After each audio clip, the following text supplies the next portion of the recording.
Donald Trump has been on the campaign trail with J.D. Vance. And he did Fox News last night. Here was President Trump talking about how he thinks that God protected him from being shot, which pretty obviously is true. I mean, if you believe in God, again, it is impossible to watch the videos of that shooting where 2 bullets passed within centimeters of blowing Donald Trump's head off and not think that God had something to do with it. Here was Donald Trump saying so. Who would have thought this was going to be happening? But it happened, and I got very lucky.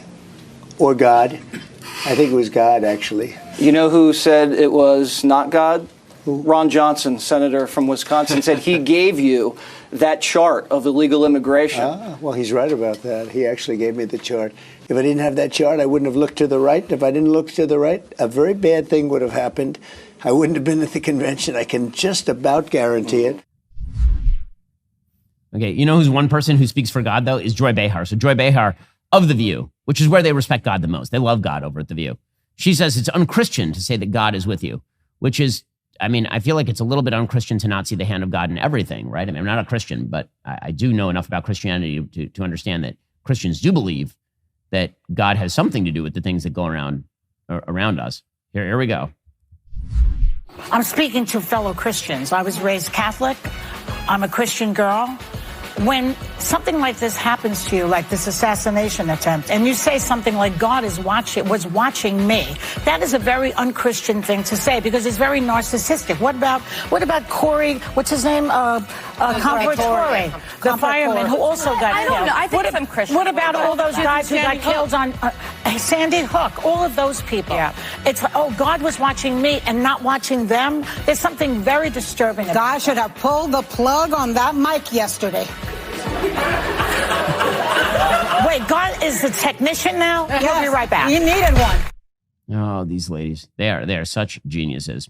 You know, it's not fun dealing with tax problems. Handling it alone, if you've got back taxes or unfiled returns, that can be a huge mistake and cost you thousands of dollars. In these challenging times, your best offense is Tax Network USA. With over 14 years of experience, the experts at Tax Network USA have saved their clients millions in back taxes. Regardless of the size of your tax issue, their expertise will work to your advantage. Tax Network USA offers 3 key services: protection, compliance, and settlement. Upon signing up, Tax Network USA will immediately contact the IRS to secure a protection order, ensuring that aggressive collection activities like garnishments, levies, or property seizures are halted. If you haven't filed in a while, if you need amended returns, or if you're missing records, Tax Network USA's expert tax preparers will update all your filings to eliminate the risk of IRS enforcement. Then they'll create a settlement strategy to reduce or eliminate your tax debt. The IRS is the largest collection agency on planet Earth. Now that tax season is over, collection season has begun. Tax Network USA can even help with state tax issues. For a complimentary consultation, call today 1-800-958-1000 or visit their website at tnusa.com/Shapiro. That's 1-800-958-1000 or visit tnusa.com/Shapiro today.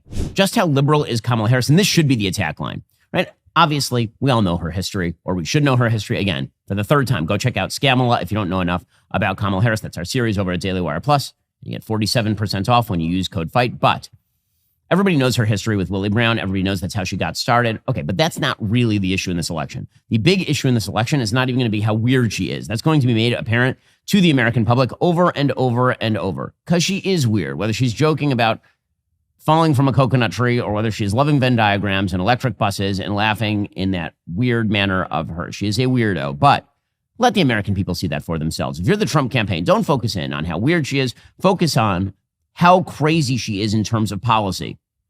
As the Wall Street Journal editorial board points out, mark her down as endorsing the spending blowouts that caused inflation, the Green New Deal, entitlement expansions, and student loan forgiveness.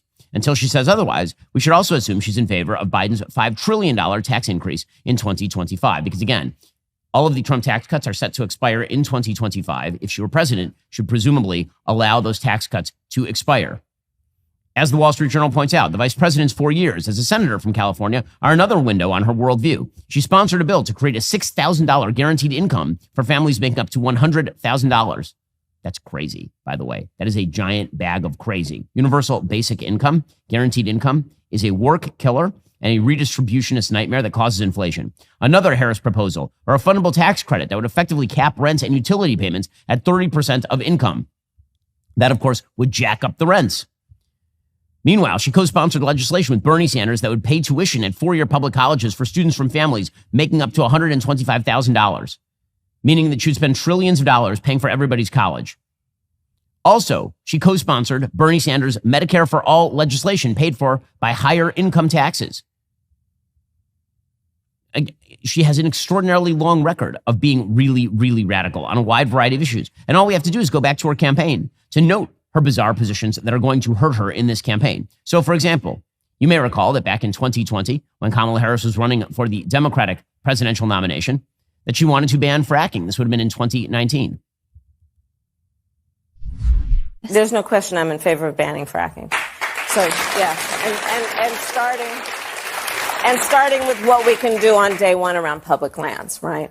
And then there has to be legislation. But yes, and this is something I've taken on in California. I have a history of working on this issue. And to your point, we have to just acknowledge that the residual impact of fracking is enormous in terms of the impact on the health and safety of communities.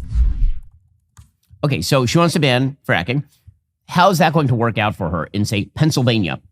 Okay, Pennsylvania is a state that is heavily reliant on the fracking industry. Fracking also happens to be one of God's great gifts to humanity in terms of our access to fossil fuels. It has made America energy independent, effectively, and she wants to ban it outright. How is that going to work in Pennsylvania? We will find out. In 2020, Biden lost badly to Donald Trump in portions of southwestern Pennsylvania and southeastern Ohio, at least partly due to his comments on fracking. An outright ban on fracking is something that even Joe Biden did not endorse in 2020. So how's that going to work in places like Pennsylvania? How are her energy policies going to work in places like Michigan? How many Americans are in favor of losing their private health insurance? Is that going to be a wildly popular take? You'll remember that during the 2020 campaign, Kamala Harris also said that she wanted to ban and abolish private health insurance. So forget about you like your doctor, you can keep your doctor. Nope. Kamala Harris wanted a full Medicare for All, Canada-style single-payer health program. I believe the solution, and I'm actually feel very strongly about this, is that we need to have Medicare for all. That's just the bottom line.